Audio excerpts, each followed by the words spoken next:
قسم بالله تستاهل واحد يصفق لك داني اولمو.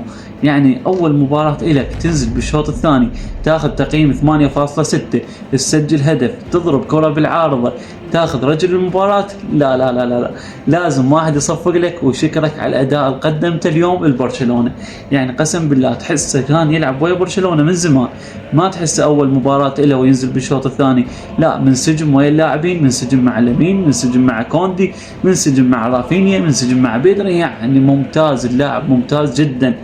شكرا داني اولمو من القلب. ورافينيا يعني رافينيا مباراة بعد مباراة جاي يتألق وممتاز رافينيا، بس لو شوية يخفف رعونة قبال الجول. يعني هو عنده رعونة قبال الهدف فقط.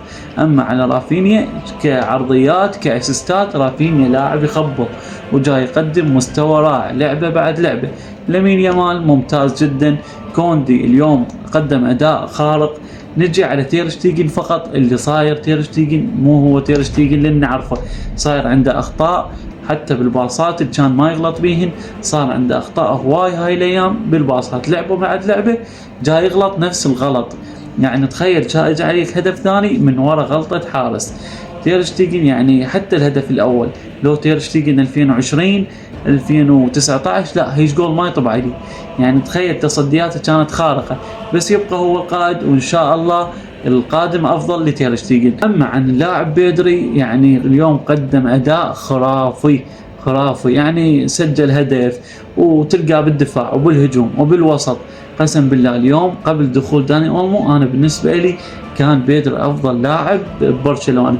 الله يبعد عنا الاصابة، بس ما اعرف لحد الان طقال لاعب واصابته يقولون يعني ممكن تكون خطرة، بس هو طلع كأنه ما بيه شيء وفليك طلعه يريد يحافظ على اللاعب.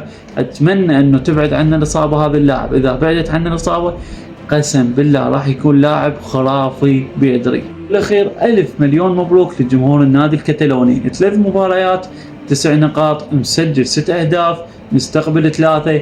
شكرا فليك على هذا الاداء الجاي تقدمه مع برشلونة. خير 1000,000,000 مبروك لجمهور النادي الكتالوني.